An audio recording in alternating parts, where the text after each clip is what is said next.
Assalamualaikum warahmatullahi wabarakatuh. Bismillah, alhamdulillah, wala hawla wala quwata illa billah, amma ba'd. Halo anak-anak, hari ini kita akan belajar tentang sejarah kebudayaan Islam bab 6 tentang kisah teladan sahabat Abu Bakar As-Siddiq. Sebelum itu mari kita buka dengan bacaan basmalah. Bismillahirrahmanirrahim.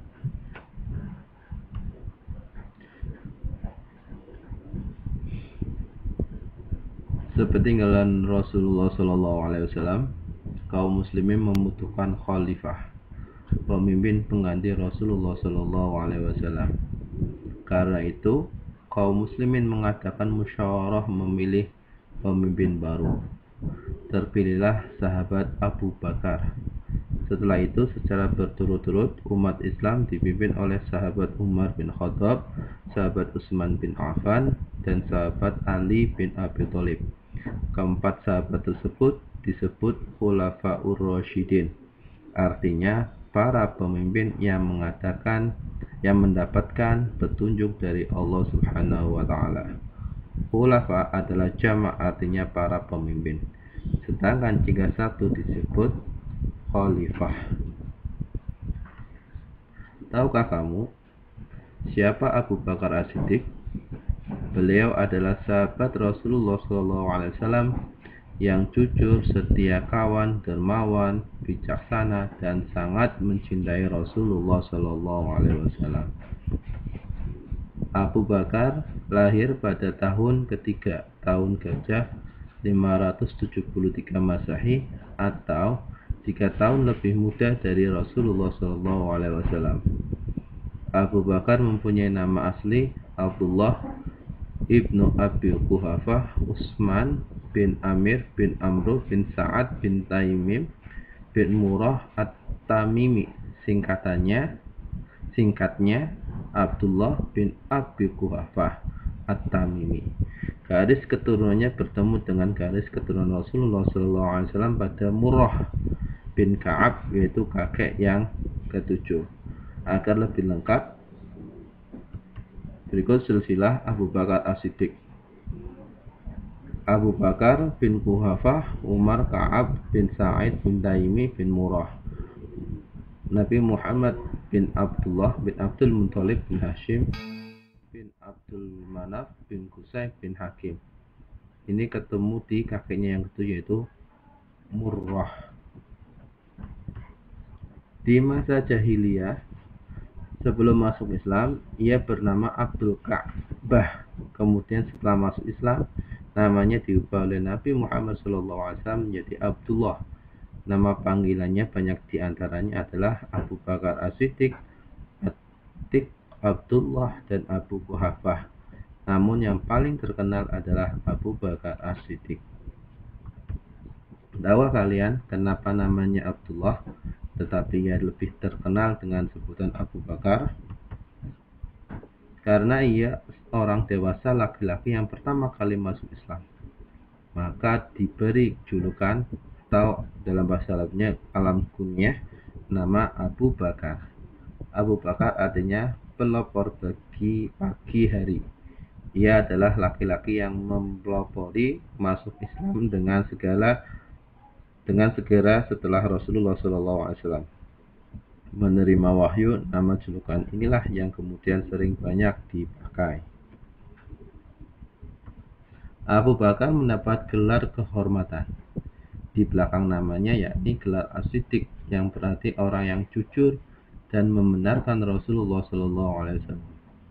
Abu Bakar adalah orang yang paling gencar membenarkan peristiwa Isra wal Mi'raj ini. Karena itu di belakang nama beliau diberi gelar As-Siddiq, lengkapnya Abu Bakar As-Siddiq.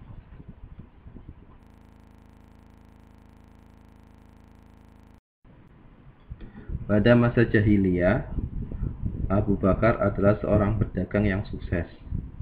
Setelah masuk Islam, ia menggunakan hartanya untuk menopang perjuangan Rasulullah SAW.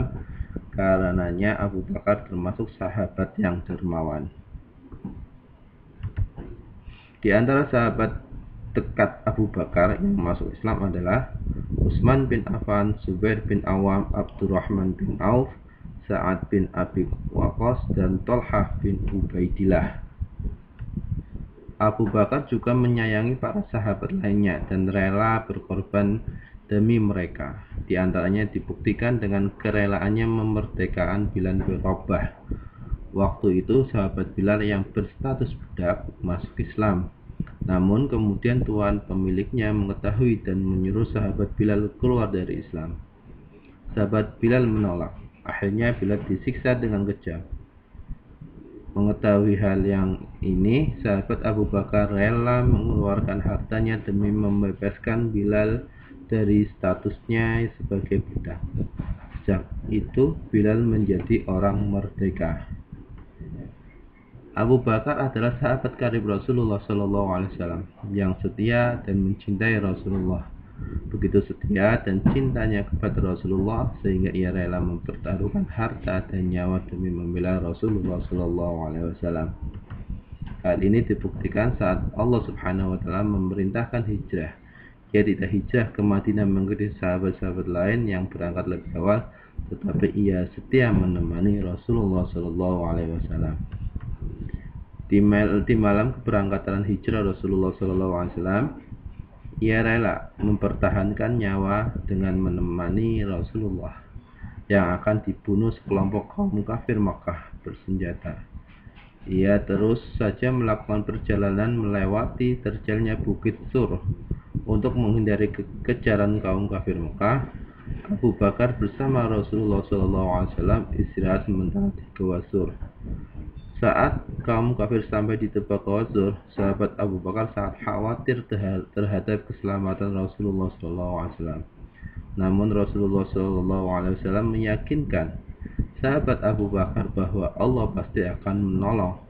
Benar yang disampaikan Rasulullah.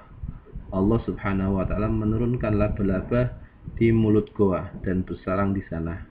Kaum kafir pun tidak jadi memasuki goa karena menyangka tidak mungkin Rasulullah SAW berada di dalam goa karena di mulut goa terdapat sarang laba-laba.